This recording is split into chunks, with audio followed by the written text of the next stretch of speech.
Na minha opinião, a questão da escravidão e do comércio atlântico de escravizados,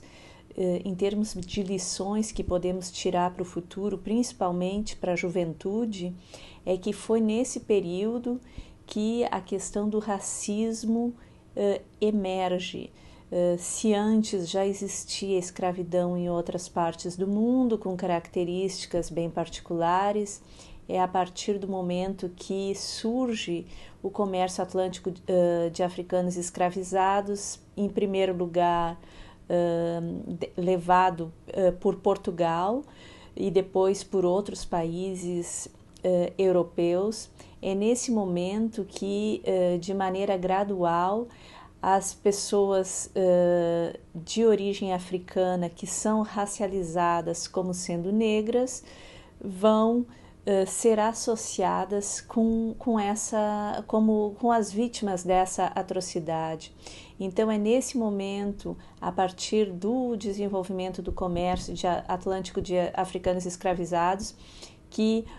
seja nas Américas, seja na Europa, as pessoas que são racializadas como negras ficam carregando esse estigma associado com essa migração forçada que começa já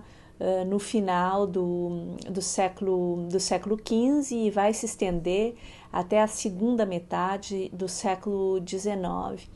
Então, estudar esse passado, estudar essa história, estudar essas atrocidades é o que nos ajuda a compreender como que ainda hoje, em países como o Brasil, em países como Portugal, como a Espanha, a França, a Inglaterra, os Estados Unidos, em todos os países que conheceram a escravidão e que participaram do comércio atlântico de africanos escravizados, em todos esses países o racismo antinegro é uma coisa que continua a existir e entender essa história é uma das maneiras de lutar contra esse tipo de mentalidade que já vem se estabelecendo há vários séculos, podemos dizer assim. Um outro elemento que é importante para nós de entender é que países como o Brasil e também Portugal, porque o Brasil foi uma colônia portuguesa até 1822, esses são dois países que importaram conjuntamente praticamente 5 milhões de africanos escravizados entre o século XVI e a metade do século XIX.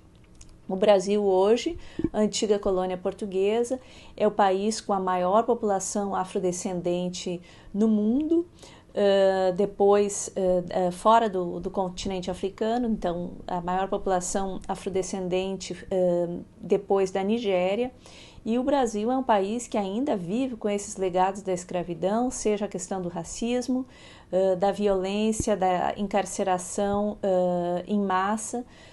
de jovens que são racializados como negros. Então, entender essa história, ensinar essa história, também é uma maneira de abordar esse racismo, que é um racismo histórico e que não é privilégio de um país como os Estados Unidos, mas que também existe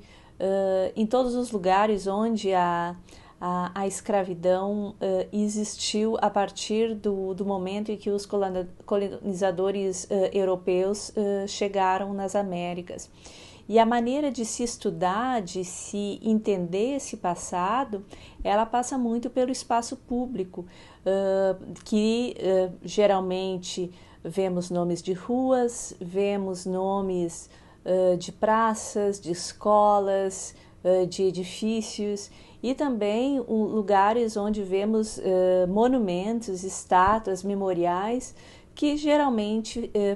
homenageiam não as vítimas dessas atrocidades, mas aqueles que aproveitaram, que beneficiaram dessas atrocidades.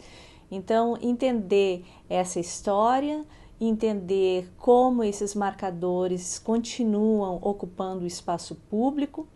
é uma maneira de lutar contra o racismo e é uma maneira também, é claro, de educar a juventude e de educar os líderes, os futuros líderes do futuro que possam entender esse passado e que possam construir, quem sabe, um futuro melhor.